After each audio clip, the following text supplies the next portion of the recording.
Hey y'all, I hope you are well. I'm going to talk a little bit today about my personal journey with type 1 diabetes. I'd like to thank Dr. Ellis for this awesome opportunity. I love to be able to speak about this and to educate people from a personal perspective. So thank you, Dr. Ellis, for giving me this platform this year and last. And Dr. Ellis will be posting a discussion board for this video. So if you all have any questions, comments, concerns, want me to go into anything in more depth, something didn't make sense, I skipped over something from the notes that I didn't say here, anything like that. Nothing is too small, nothing is illegitimate, nothing is too personal either. I will answer literally anything. I'm a very open person, so please feel free to ask any questions that you may have. So like I said, I'm going to talk about my personal journey. First, I'm going to talk about my experiences. Then I'm going to go a little bit into what I do today and some of the technology that I use. And then I'll finish up by leaving you with a challenge. Okay, and that's my diabetes. I'll talk about that more later. I'm sorry about that. Okay, so like I said, first I'm going to talk about my experience. So I was diagnosed on November 3rd, 2012. I had just turned 14 and I was in 8th grade. I was experiencing a lot of things that are not normal, I guess. I didn't know at the time what was going on, but now it all makes a lot of sense. So some things that I experienced were the biggest thing that was noticeable over the long term was the weight loss. So I'm a small person anyways, and in 8th grade, I think I was probably about 100 pounds normally, but over the course of maybe a month, I lost about 25 pounds, and that's a lot for a little person to begin with. So I was very, very thin. You could see my ribs, you could see, where they combine that, I could stick my thumb in there and it was flesh. Just a lot of fat loss, and I was just so thin, and I was very tired all the time. I feel like I had no energy. It didn't matter what I ate. I don't drink caffeine really, so I didn't experiment with that. But regardless of, how much I had slept, how much I'd eaten, anything like that, did not matter. I just had no energy. I was so exhausted all the time. My skin kind of turned a little lifeless looking, and my lips peeled off and my hair was falling out, and those are personal ones. That doesn't happen to everyone, but that is something I experienced. And then the most notable symptoms that I had every single day were thirst and needing to pee. So I'll break that down a little bit. So I was just so thirsty. It didn't matter how much I drank. It didn't matter what it was. I could not quench a thirst, which was just really, really frustrating and confusing. And I was always hungry too. I was eating, and just nothing was satisfying. So like I said, I was also needing to pee a lot. So I think that my middle school had block classes, so I would go to class for an hour and a half at a time, and I never skipped class. Never for anything. I would hold it until the end of class normally. But before I got diagnosed with diabetes, I was actually really struggling with that. And I would ask my teachers if I could go to the bathroom once, twice, maybe even 3 times during one class period.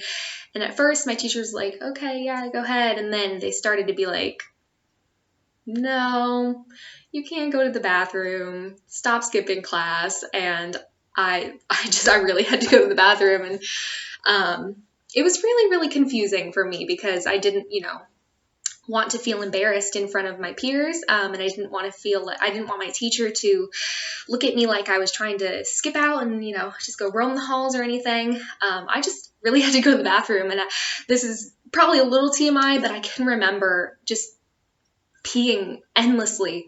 I had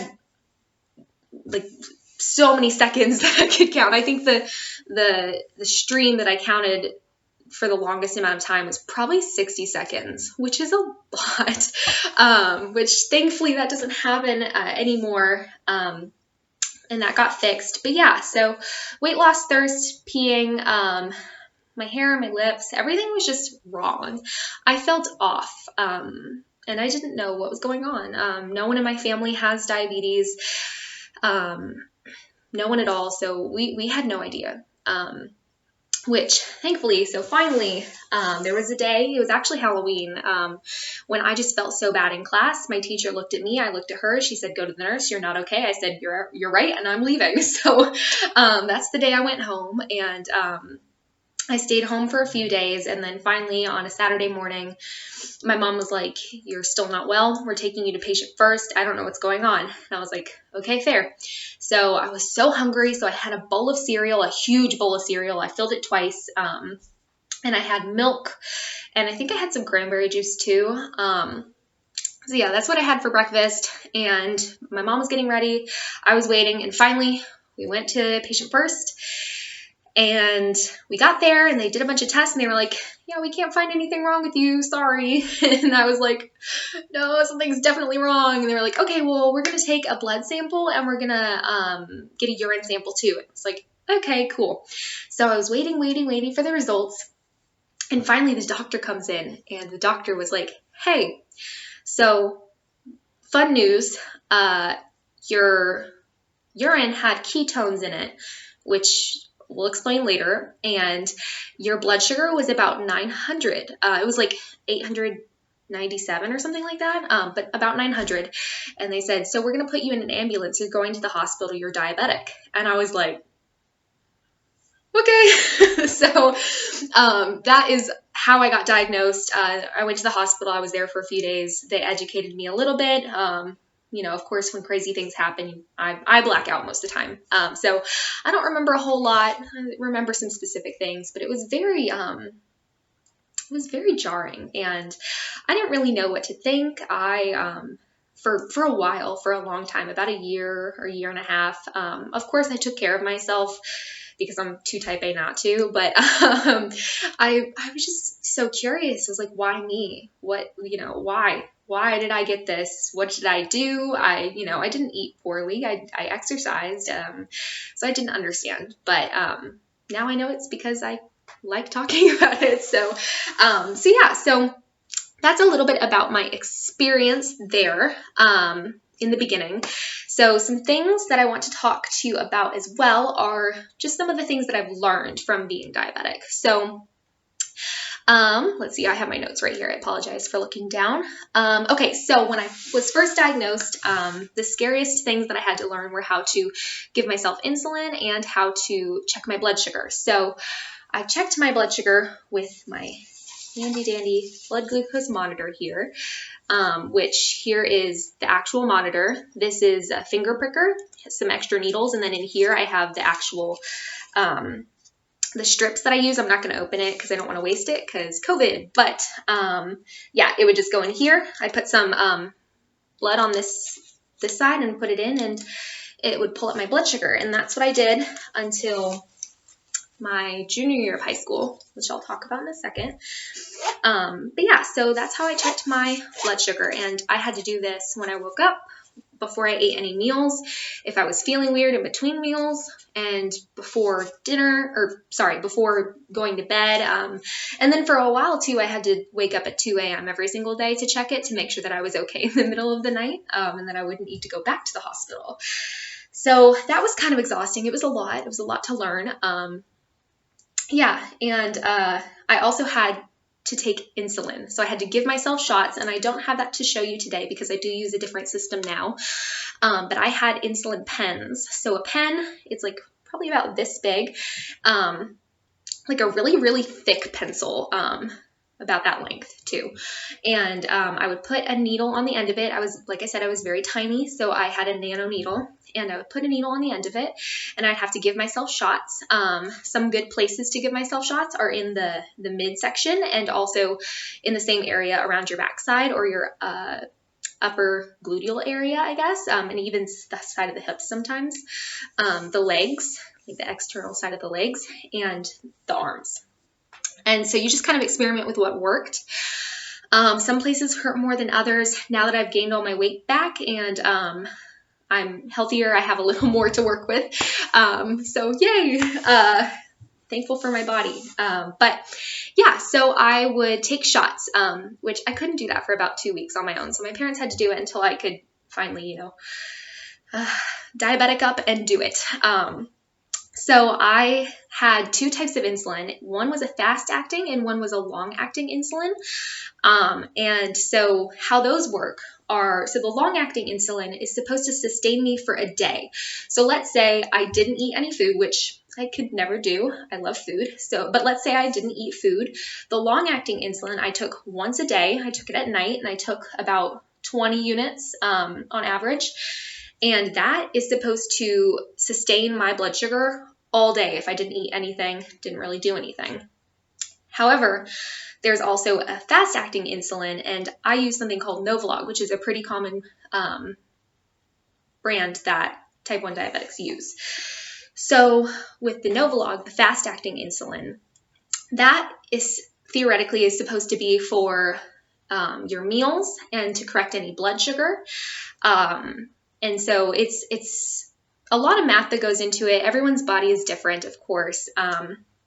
But when I started taking insulin, so every 15 carbs that I ate, I took 1 unit of the fast-acting insulin. So if I had 60 carbs, that would be 4 units. And then, of course, I round up or down to the best of my abilities, or I just eat a little more or a little less, depending to try to get the best numbers for my body. So that is what I did for a while. And so now I have to do about 1 unit of insulin for every 6 to 9 carbs, just depending. And that's because I'm not in the honeymoon phase anymore. So when I was first diagnosed and I started getting insulin in, my body was like, oh my gosh, wait, this is awesome, thanks. And so it kind of helped me out still. So the beta cells are what's associated with insulin. So those were still kind of active in my body, and I was, getting help from my body, basically. It was like, okay, you help me, I help you. Well, now my body still helps me, but not as much, and I'm not in the honeymoon phase anymore. That usually lasts about a year. So now I have to take more insulin for less carbs, which is normal. But yeah, so I had to take, however much insulin I needed for a certain meal. So what I would do is I'd have to carbohydrate count everything.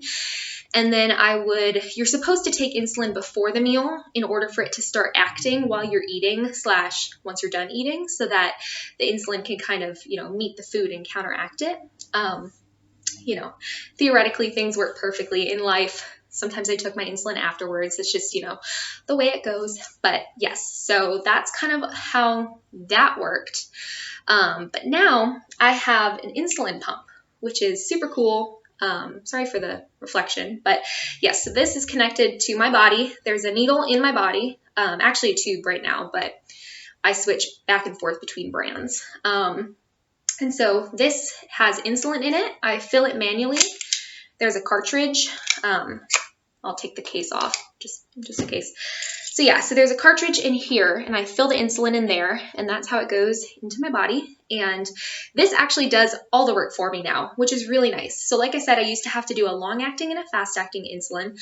Now I just have that fast-acting, and I take that all the time. So how does that work? Well, the fast-acting, I kind of explained it earlier, is for meals and for correction for your blood sugar, which is true. However, now with the fast-acting insulin, since I can only put 1 in here at a time, I get micro doses every hour, a few times an hour, just depending on my settings. And this helps me sustain my blood sugar in the same way that long-acting insulin would. It's just a bit more precise because I can do percentages or, decimals, stuff like that to really get exactly what I need, which is awesome. So yeah, this thing, if I say, my blood sugar is this and I ate this many carbs, it calculates exactly what I need to the 100th and gives me that insulin. So that's a really, really cool thing that I'm very, very lucky and grateful to have. And that is such a lifesaver, honestly. It does a lot for me, and I am very thankful. If my blood sugar is dropping too drastically, it will actually shut off the insulin pump to try to counteract that too, which is very nice. And they're coming out with new technology to actually give you insulin when you're trending upwards. So that's really, really cool. Okay, so sorry, let me get back on track here. So also with the blood sugar, so when I was first diagnosed, my range was 80 to 120 for my blood sugar.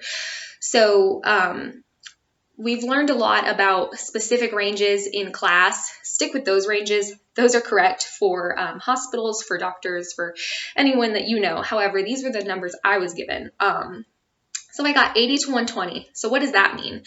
80 to 120, if my blood sugar was in there, I was good. I was good to go. I didn't need to take insulin. However, if my blood sugar was above that, I needed to take a certain amount of insulin for however much it was above. So right now, if I'm 30 above 120, I take 1 unit of insulin. But back then in the honeymoon phase, if I was 60 above, I'd take a unit. So just a bunch of numbers. But it is pretty interesting to know. And that just goes to show that everyone's journey is so independent and so personal. So like the textbook says one thing, but they did something else for me because it worked, and that's okay. So remind yourself that it's okay to flex with a patient. The textbook does not have all the answers, unfortunately. So, okay, so let's see, going to the doctor. So I have to go to the doctor a few times a year, and something I do there is a hemoglobin A1C test. And what that is essentially it looks at the average lifespan of red blood cells, and it gives you an average reading of your blood sugar for the past like 90 to 120 days. It just depends on your body, I guess. But yeah, so I get a hemoglobin A1C test done every 6 months. So I just go get labs, they take some blood, done deal. And I've been very lucky. Like I said, I have a bunch of cool equipment. Oh, I didn't even explain. Okay, I'll get to that. So I have a bunch of cool equipment to help me maintain my body. So my hemoglobin A1C is very good. It averages at about 6 to 6.1, which the 6.0 is the goal for diabetics. You want to be at a 6.0 without having too many low blood sugars to get you there. So if someone has a 6.0, that's awesome, unless they're just low all the time, and that's potentially hurting their body. Again, a whole lot of science. If you want to ask any questions about that, I can totally answer that in the Q&A. So just let me know. But yeah, so my hemoglobin A1C has been pretty awesome. But when I was first diagnosed, it was about like a 12 to 12.5, just depending on the month.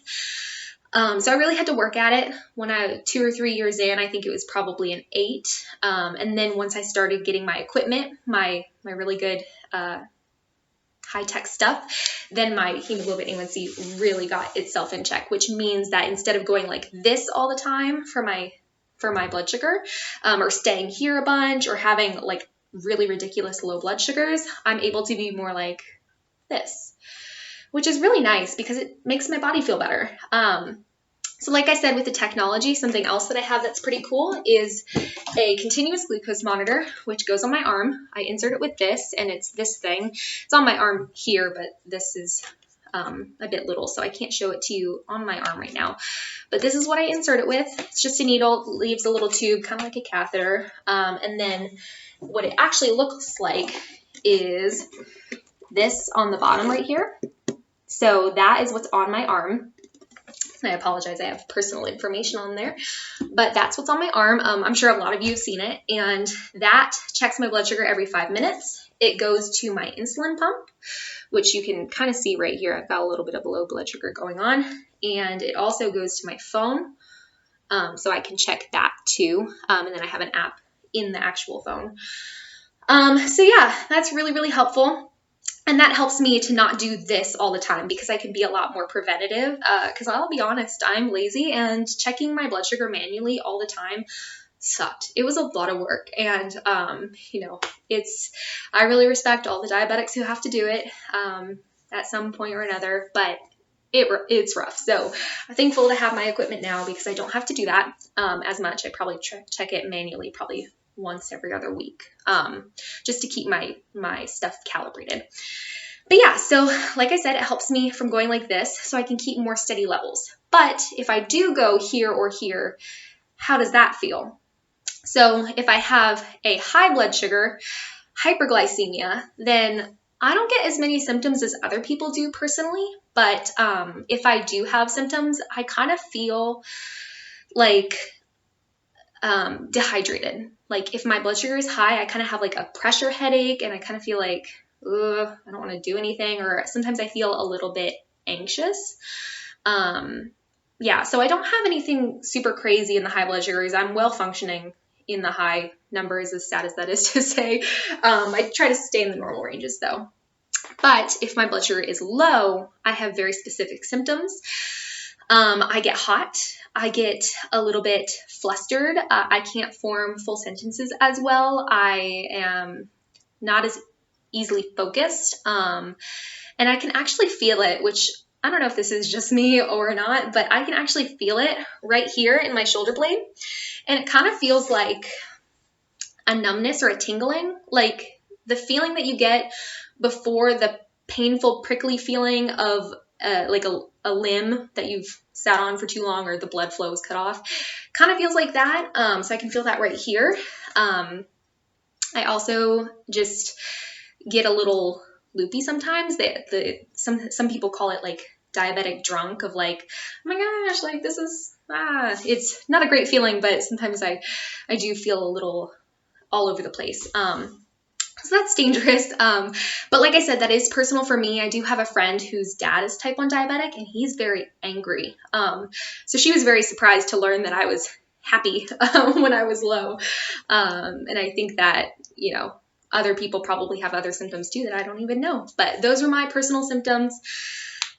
There's definitely more, but it just depends on where I am, what I'm doing, how low my blood sugar is, how it trended, if it's, you know, gone like this, or if it was like, okay. So it really just depends. But yeah, so let's see. Things that affect my blood sugar, obviously carbohydrates, that's like the main thing, but there's also like a glycemic index for food. So certain foods will increase my blood sugar more quickly. Is that correct? I don't know. Sorry. Than other foods. So let's say I eat an apple. Let's do drinks. Let's say I drink apple juice. That will spike my blood sugar like this. Whereas if I had milk, it will also spike my blood sugar, but it's a little more steady. And that's because milk is not just straight sugar and carbohydrates. It actually has, you know, potentially some fat depending on what type I'm drinking, and some protein, which helps stabilize it a little bit. But if I don't take insulin, then it will still increase my blood sugar. So the foods that I eat really change depending on, you know, the insulin that I need and how fast I need it depends on what I eat. Protein is always like a really good thing to pair your sugar with. They always suggest that if you're having a low blood sugar, you have a snack that has quick acting carbohydrates with a little bit of protein to get your blood sugar up fast, but then to help you not to just drop back down again. So yeah, so if you can have any snack like peanut butter crackers or milk or some things like that are recommended. But if you need a quick fix, you know, juice, anything that's kind of sugary, those work too. But it just depends on your goal, your needs. But yeah, so those foods affect me. And like I said, the glycemic index for foods, certain fruits actually, if you just look up glycemic index of fruits, even if I eat the same amount of carbohydrates of those fruits, some will increase my blood sugar like this and some will go like that. They'll still get to the same place because it was the same amount of carbohydrates, but the glycemic index is different, which is cool. Look into it. It's in the notes. So something else is alcohol can affect blood sugar, and it depends on the types of alcohol, how much, how little, anything like that. But and that's a personal journey for everyone. If you want to know, please ask me more questions about it. But that is something to be mindful of if you do have a patient. Let's say, you know, they're newly diabetic, but they do enjoy drinking a good bit or occasionally here and there. That is something to educate on. Hydration is key. I need to stay hydrated. That helps with, you know, maintaining this. So, because, you know, your body is made of water. It's kind of like kind of like maintaining your body heat. It's a lot easier for your body to maintain itself when you have the proper amounts of water and the things you need in your body. Go figure, right? So yeah, just making sure I'm staying hydrated helps a lot with those highs and lows. Exercise is a pretty big one. So I've recently taken up the Couch to 5K app with coronavirus because I have the time. And so I've noticed that when I go for a run, I'll do about 2.5 miles. My blood sugar will go from, let's say it's at 200, it will drop to 70 in about 25 minutes if I'm running, if I don't have some type of carbohydrate before I run. So I've learned the hard way that I need to have a snack beforehand. I usually have to have 45 carbs, but that's just me personally. But exercise is something that can be very difficult to figure out for diabetics. For a long time, I was scared to really go at it and be sporty because I was just scared of, passing out on the field or something like that. So it is important to, make sure you have those quick acting carbohydrates when someone is being active and they are diabetic. But yeah, that's a whole world in itself. It's very interesting. And then let's see, something else that can affect blood sugar is fiber, which this is something that I forget oftentimes, but I do know I was taught it when I was in the hospital. Fiber can affect the amount of insulin you need. So we know fiber is good for you unless you have an issue that requires less fiber. But for me, fiber is good for my body. And if I have a certain amount, they said 5 grams of fiber for a serving of something. If I have 5 or more grams, then I can actually subtract half the amount of the fiber from my insulin carbohydrate count, which is a whole lot of science, but it's very cool to know that fiber can help with maintaining the sugars in that way, which again, that's a big whole thing. But yeah, so that is something I did learn. Let's see. The diabetic diet. This is not really a thing. A lot of people say diabetic diet. A lot of people don't say diabetic diet. Personally, I get asked all the time, when people learn I'm diabetic, they're like, oh my gosh, what can't you eat? I'm like, well, I'm not allergic to anything, so nothing. And they're really surprised because they're like, oh, you can eat cake, oh, you can eat whatever. And then some people are not surprised because they're like, oh yeah, like Paul Blart Mall Cop needed a Snickers or needed something. So it really just depends on who a person is, what they need. But there's not really a diabetic diet. That's like, it's like a human diet. Eat well, nothing in excess. So, I can't eat a whole cake to myself. I technically could, I guess. And I do have the insulin to take care of it, but I would need to take care of it. So just making sure that someone really understands their body and is able to intake the insulin that they need for the carbohydrates that they're getting is key. Because diabetics do have to do a bit more to eat things, but it's not a super small box. The box is open and I can be in it or out of it, and it just depends on how I'm feeling. So please be mindful of that with any patients that you have. And of course, it'll depend on what someone needs. And if they do have a specific need, please fill that need or, make sure that you're taking care of that. But the diabetic diet is not really a thing. Obviously, we want to eat healthy, eat fruits and vegetables, limit the processed foods. And yeah, the only thing that I really do have to do is just be mindful of carbohydrates. Like I said, I can eat as much as I want, but I do have to be mindful. I have to be counting. I can't just mindlessly snack on chips for 2 hours and then wonder how much I ate. I need to, portion it out or anything like that. And take the insulin for it, which is the key. Yeah, so let's see. I think that's pretty much a lot of my journey. I know there's tons of things I'm always missing, but if you have any questions, please, like I said, nothing is too big, nothing's too small, nothing's too personal. I will tell you anything. Yeah, so, and then the last thing that I wanted to leave you with is a challenge. And the challenge is just to be mindful and to be kind. I think that one of the things that scarred me most is, like I said, I was diagnosed in 8th grade. And in 8th grade, in the Virginia curriculum for middle schoolers, public school, we had to watch the oh, what is it called? I'm blanking. A Super Size Me, the McDonald's show where that one guy like ate a bunch of McDonald's and then got large and had to take care of himself. It was a whole thing. If you haven't seen it, it's quite interesting. Go check it out. But yeah, so we watched Super Size Me. And that's probably the only thing I remember from that class, because in the video, there was a statistic and it said diabetics die approximately 7 years earlier than the average human with no issues. And that, I went home crying. I was so scared. I was like, oh my gosh, I'm going to die so soon. Which what they didn't specify was type 2 diabetics are often the ones who have, comorbidities associated because they have higher blood sugars for longer because they are more insulin resistant versus where my body just doesn't make insulin. So my body's functioning properly, except for the fact that I have to get the insulin in. Whereas a type 2 diabetic is more so about resistance and also some beta cells dying, which decreases insulin production, which you can actually be doubly diabetic with.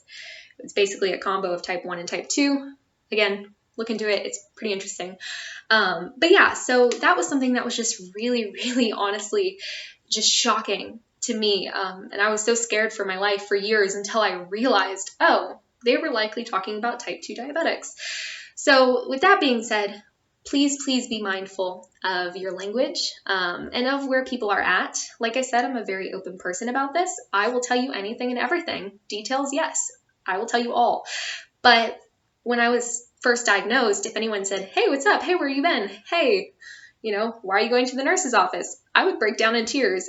I was embarrassed. I was sad. I didn't know how to talk about it. I was also a teenager, so there's that. But, it was really personal for me, and everyone is different in that. So please be mindful of where people are at. Like I said, I don't mind talking about it now, but it has been over 7 years, so it took me a while to get there. And yeah, just be kind, be mindful, and do your best and know that everyone is different. Yeah, so like I said, thank you so much, you guys, for listening. If you made it all this way, proud of you. Good job. Sorry for my rambling. If you have any questions, please let me know. Do not hesitate to ask. But yeah, I'll leave you for now. Good luck with your studies. Stay well, stay safe, stay healthy, happy. Bye, guys.